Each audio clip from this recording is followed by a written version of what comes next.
रूस में बर्फबारी का सिलसिला शुरू हो गया, जिससे मामूलात जिंदगी शदीद मुतासिर। दिन भर वक्फे से बर्फबारी का सिलसिला जारी रहा। रूस के दारुलहुकूमत मॉस्को में कई सेंटीमीटर तक बर्फबारी रिकॉर्ड की गई। रूसी इलाके साइबेरिया के पहाड़ों ने सफेद चादर ओढ़ ली। बर्फानी तूफान की यखबस्ता हवाओं ने हर चीज जमा कर रख दी। दर्जा हरारत 20 से 25 डिग्री तक गिर गया। मजीद जानते हैं मॉस्को से शाहिद गुम्मन से। जी बिल्कुल, मॉस्को समेत रूस के मुख्तलिफ शहरों में बर्फबारी का सिलसिला शुरू हो गया है। मॉस्को में गुज़श्ता रात से बर्फबारी जारी है और दिन भर वक्फे से बर्फबारी का ये सिलसिला जारी रहा। शदीद बर्फबारी और सर्दी ने रूस को अपनी लपेट में ले लिया है। दारुल-हुकूमत मॉस्को से लेकर सेंट पीटर्सबर्ग तक हर तरफ बर्फ ही बर्फ दिखाई दे रही है, जबकि साइबेरिया के इलाकों में दर्जा हरारत 20 से 25 डिग्री सेंटीग्रेड तक गिर चुका है, जहाँ पर घर, बाजार, दरख्त और गाड़ियाँ सब कुछ बर्फ में डूब चुके हैं।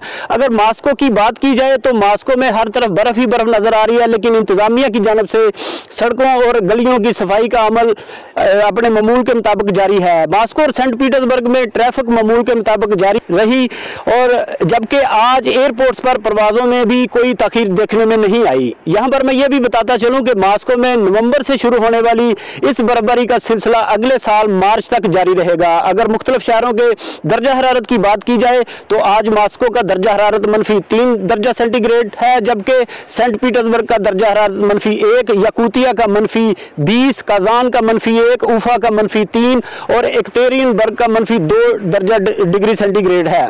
जी।